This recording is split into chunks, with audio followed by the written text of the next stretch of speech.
Bonjour à toi chers zappeurs, bienvenue dans le monde fantastique du cinéma, des séries télé et de la musique. Avant d'aller plus loin, je tenais tout d'abord à te souhaiter une très bonne année 2025.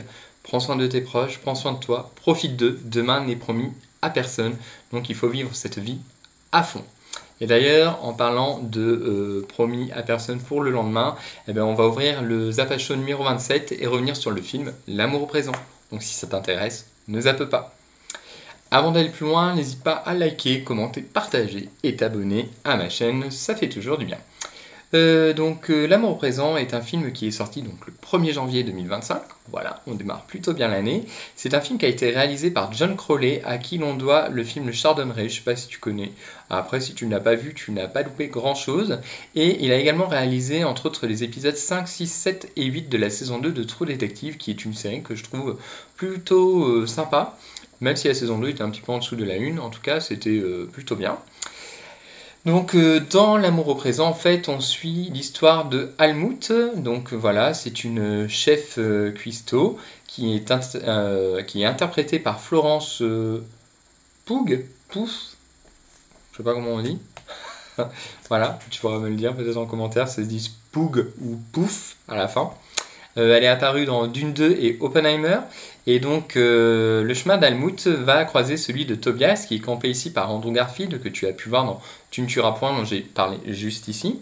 Voilà, et Tobias, lui, est représentant pour la marque Weetabix.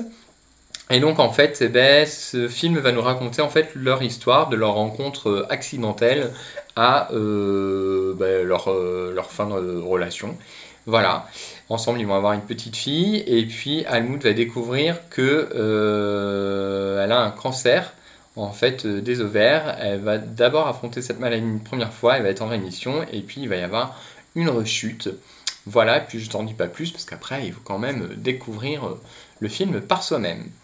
Donc, que vaut cette petite comédie dramatique, même si pour moi, très clairement, c'est plus un drame que quelque chose de comique. J'ai trouvé que le film était plutôt sympa. Je suis pas très très friand des comédies, hein. D'ailleurs, tu peux remarquer sur ma chaîne, je crois que c'est la première comédie dont je parle, ou une des très très rares, elles doivent se compter sur les doigts d'une main. Donc le film est plutôt bien réussi, c'est pas le film du siècle, mais je trouve que pour démarrer l'année, je trouve que c'est pas trop trop mal. Ça nous rappelle justement que il faut vivre chaque jour au présent, voilà, sans forcément remettre à demain et être vraiment dans l'instant présent. Je trouve que l'écriture, il n'y a rien. En fait, c'est un film qui est plutôt basique, on va dire. Certes, il n'est pas dans le bon ordre chronologique, c'est-à-dire qu'on va faire des allers-retours entre le passé et le présent. C'est très artificiel, au final, ça apporte rien au récit. Je dirais peut-être même que ça a tendance peut-être à casser son rythme. Mais bon, après, ça ne gêne pas dans la compréhension de l'histoire. Il y a des moments qui sont très très drôles, notamment ce qui concerne Tobias, parce que Tobias c'est quand même un gros poissard, faut bien le dire. Et puis la relation avec Almut va être sympa, je pense notamment à toute la scène de l'accouchement, et même il y a plusieurs scènes autour de ça qui vont être plutôt drôles. Après, je trouve qu'on n'est pas trop non plus dans le registre de la comédie. Pour moi, j'ai plus eu l'impression d'assister à un film sur le quotidien d'un couple, sans forcément qu'il y ait plus de moments drôles que ça. Il y a des moments où j'ai rigolé, bien entendu, mais ils sont quand même assez minimes. Voilà, moi quand je parle de comédie, je pense à American Pie, je pense à Scary Movie, je pense à Bridget Jones, je pense à 4 mariages à un enterrement, je pense à des trucs quand même où on rigole plutôt généreusement. Là on sourit, on rigole, mais quand même je trouve que ça reste très axé quand même sur le quotidien de ce couple. Donc voilà, en termes de mise en scène, il n'y a pas grand-chose. On retrouve tous les poncifs du genre de la comédie romantique. Voilà, le mec et la femme qui tombent amoureux quasiment au premier regard. Le début de relation un petit peu compliqué, puis après tout est beau, etc. Après il y a une confrontation. Voilà, on passe souvent par les mêmes étapes. Après, voilà, au niveau de l'écriture, rien d'extraordinaire. Au niveau de la mise en scène, rien d'extraordinaire non plus. Ce qui va vraiment être la force selon moi de ce film, c'est vraiment son casting avec Florence Pugh et Andrew Garfield. Ils portent littéralement le film sur leur épaule, hein, parce que c'est vrai qu'au-delà de ça, il n'y a pas grand-chose autour. Hein, c'est vraiment eux qui portent ça. Et il y a vraiment une très très grande alchimie entre les deux acteurs. Ça passe vraiment très bien à l'écran. Ils sont touchants, ils nous embarquent avec eux, donc comme quoi, avec une histoire simple, sans artifice vraiment très très poussé, on peut quand même, si on a deux bons acteurs, en fait, réussir à happer en fait le spectateur et faire que ce dernier en fait se sente concerné par la vie de ces personnages. Donc voilà, c'est vrai que c'est quelque chose de très prenant.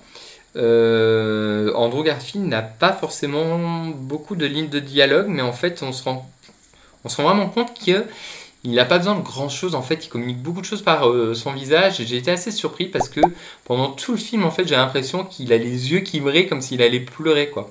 On dirait qu'il est tout le temps un petit peu borderline au niveau de l'émotion. Je sais pas, il était peut-être hyper sensible à ce moment-là, mais en tout cas, j'ai senti très très touché dans ce film-là. En tout cas, moi, c'est le sentiment qui m'a laissé. Et après, ce que j'ai bien aimé, sans donner de spoil, en fait, c'est la fin. Donc, la scène de la patinoire. Je trouve que, du coup, on évite les poncifs que ce genre de situation aurait pu amener. C'est pas facile de formuler ces phrases sans révéler les éléments de l'intrigue, et je ne veux pas les révéler. Mais du coup, je trouve que cette scène de patinoire, là, cette avant-dernière scène, où ils sont tous les trois en train de faire du patin, je trouve qu'elle est très bien faite. Et comme quoi, des fois, il suffit vraiment de simplicité là aussi dans l'exécution pour, pour justement que ça marche sur le spectateur. Et enfin, je parlerai aussi de la dernière scène. Donc, on voit donc Tobias et sa fille en train de préparer un repas et donc ils cassent des œufs ensemble.